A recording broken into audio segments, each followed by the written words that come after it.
C'est super intéressant. Il y a des idées qui émergent et les idées rebondissent. Là, on est dans du concret.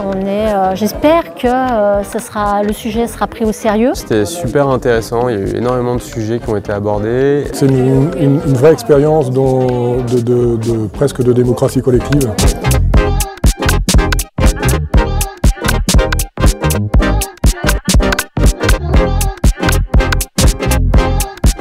Donc, le travail que vous allez faire, vous allez vous mettre en binôme par table. Alors là, on est à la 3e séance du panel citoyen de la mobilité organisée par la communauté de communes Beaujolais-Pierre Doré. Les participants sont en train de rédiger les actions qu'ils estiment déployables par la communauté de communes sur l'ensemble du territoire pour encourager à la pratique des modes actifs.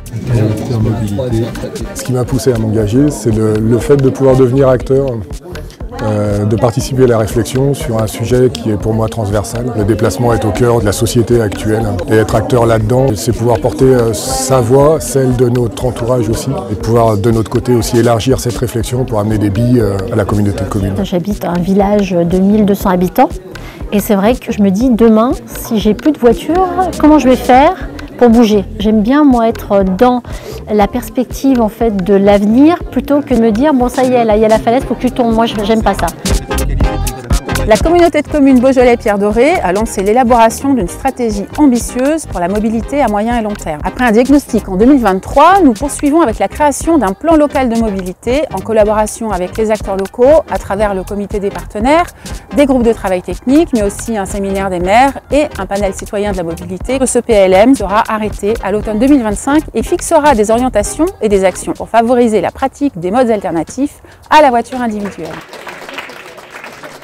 Le panel citoyen de la mobilité, c'est un groupe de 27 personnes, d'habitants volontaires. Ce groupe de citoyens ici réunis avait pour objectif de réfléchir à des actions à déployer à la main de la communauté de communes demain pour aider les habitants à saisir de solutions nouvelles et entraîner un changement de comportement en matière de mobilité. Ils ont également pu bénéficier d'apports d'experts qui ont pu les familiariser à ce qui pouvait se faire également sur d'autres collectivités. Et c'est finalement le résultat d'un travail de groupe.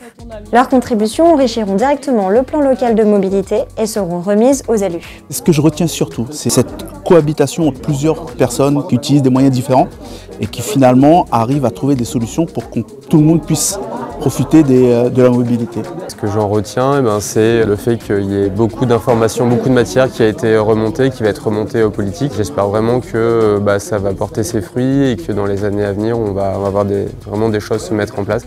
Les partenaires qui seront présents, je ne sais pas si tu as un magasin de vélo à Lausanne et qui peut prêter des vélos. En attente concrète, c'est vraiment de montrer aux gens que ce sont des sujets d'actualité et que tout le monde l'entende.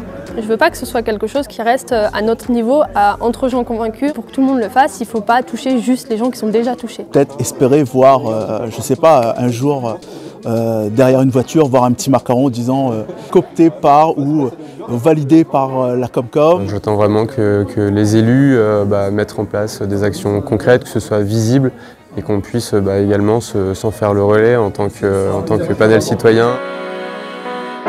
La démarche du plan local de mobilité se poursuit avec les contributions des différentes instances de concertation.